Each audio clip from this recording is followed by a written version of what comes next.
ಬೆಂಗಳೂರು ಕೇಂದ್ರ ಕಾರಾಗೃಹ ಅಕ್ರಮ ಅವ್ಯವಹಾರಗಳ ಪ್ರಕರಣಕ್ಕೆ ಸಂಬಂಧಿಸಿದಂತೆ ಇಂದಿನಿಂದ ನಿವೃತ್ತ ಐಎಎಸ್ ಅಧಿಕಾರಿ ವಿನಯ್ ಕುಮಾರ್ ನೇತೃತ್ವದಲ್ಲಿ ತನಿಖೆ ಆರಂಭವಾಗಲಿದೆ.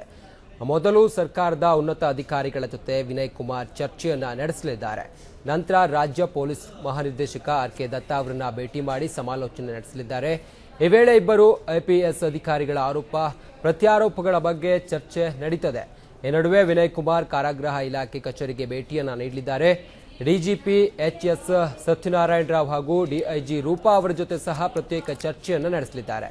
ಹೀಗಿರುವಾಗಲೇ ಜೈಲಿನ ಅಕ್ರಮ ಅವ್ಯವಹಾರಗಳ ಬಗ್ಗೆ ಮಾಹಿತಿಯನ್ನ ಸಂಗ್ರಹಿಸಲಿದ್ದು, ತೆಲಗಿ ಹಾಗೂ ಶಶಿಕಲಾ ಅವರ ರಾಜಾತಿಥ್ಯದ ಬಗ್ಗೆಯೂ ವಿನಯ್ ಕುಮಾರ್ ಮಾಹಿತಿಯನ್ನ ಕಲೆ ಹಾಕಲಿದ್ದಾರೆ. ಡಿಜಿಪಿ ಸತ್ಯನಾರಾಯಣ ರಾವ್ ಅವರ ಮೇಲಿನ 2 ಕೋಟಿ ಲಂಚ ಪಡೆದ ಆರೋಪದ ಬಗ್ಗೆ ಮಾಹಿತಿಯನ್ನ ಸಂಗ್ರಹಿಸಲಿದ್ದಾರೆ. ನಂತರ ಡಿಐಜಿ ರೂಪಾ ನೀಡಿರುವ 9 ಅಂಶಗಳ 2 ವರದಿಗಳನ್ನು ಪರಿಶೀಲನೆ ನಡೆಸಲಿದ್ದಾರೆ. ವರದಿಗಳ ಪರಿಶೀಲನೆ ಬಳಿಕ ತನಿಖಾ ತಂಡ ಇಂದು ಅಥವಾ ನಾಳೆ ಜೈಲಿಗೆ ಭೇಟಿಯನ್ನ ನೀಡಿದೆ.